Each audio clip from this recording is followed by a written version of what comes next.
Estem a la presentació dels Premis de Narrativa Vila de l'Ametlla de Mar, on aquest matí es farà l'entrega a la guanyadora d'aquesta 24a Premi de Narrativa Vila de l'Ametlla de Mar 2016. És la Sílvia Romero i Olea amb aquest llibre, A la colònia hidràulica i altres contes. També ens acompanya el guanyador d'aquest Premi de Poesia, Nit de Poesia al carrer de l'Ametlla de Mar, en la seva 7a edició amb aquest poemari, Casa per casa. Primer que res, l'enhorabona als dos.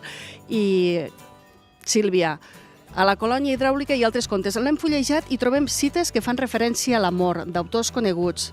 Per què?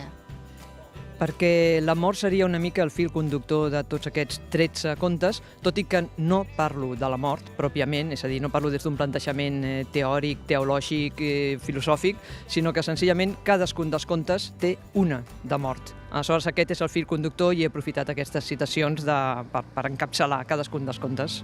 Per què hem de llegir aquesta colònia hidràulica i altres contes? Per què ens el recomana? Doncs jo el recomanaria perquè hi trobarem registres molt diferents en cadascun dels contes, perquè tan aviat trobes un conte ambientat en un escenari de ciència-ficció, com en un de fantasia, com una tragèdia, com còmic. També sempre hi ha un besllum d'ironia al llarg de les narracions. O sigui, són molts subgèneres dins del gènere de narrativa breu. Enhorabona una vegada més, Sílvia, i a continuar escrivint. Moltíssimes gràcies. Ens acompanya també en Ricard de Sola. Enhorabona, en Ricard. És un poemari, Casa per casa. El poema va dedicat a un públic específic? No, en principi a qualsevol persona que li agradi la poesia, o fins i tot que no li agradi la poesia, perquè són poemes curts, escrits en un estil molt senzill, llavors jo crec que pot agradar fins i tot a la gent que no està acostumada a llegir poesia. Té un vocabulari rebuscat o és més aviat d'anar per casa, podríem dir? És més aviat d'anar per casa. Jo, quan escric poesia, el que intento és buscar la senzillesa, no? Per exemple, com la meva referència en català seria Martí Pol, per exemple, no? Llavors és un tipus de poesia que intento que sigui entenedora, que no sigui complicada, que no sigui artificiosa, no?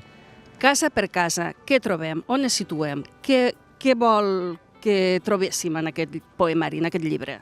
Intenta ser un poemari actual que tracti sobre els problemes avui en dia, que el problema més gran que trobem avui en dia és la crisi econòmica que hem patit aquests darrers anys, no?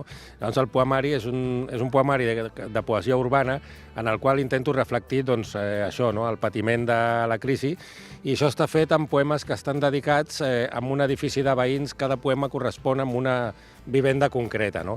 Llavors això em permet reflexar molts tipus de situacions i molts tipus de personatges diferents, no? Però tots amb el denominador comú de ser poemes que tenen a veure amb l'actualitat i amb la crisi econòmica que estem vivint encara.